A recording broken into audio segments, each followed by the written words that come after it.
exercent. Ce qui est difficile, c'est que c'est pas une loi. Une loi, quand elle est votée, quand elle est publiée, il y a une échelle de sanctions qui est prévue. Et quand on ne respecte pas la loi, on a une sanction qui est administrée par une institution judiciaire et c'est relativement clair. Quand on ne respecte pas la norme, il y a toute une échelle de sanctions, mais qui n'est pas aussi claire, qui va peut-être aller de la désapprobation sociale jusqu'à l'exclusion.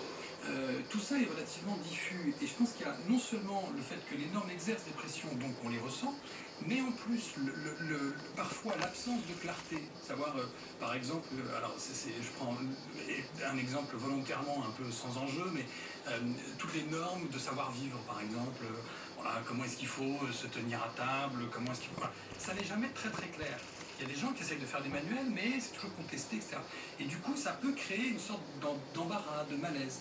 En fait, l'obscurité des normes, qui est liée à leur absence de publication, il n'y a pas un recueil entier de normes françaises, fait qu'il y a un double malaise, me semble-t-il. Jean-Marie Gautret, vous qui êtes professeur de droit, oui.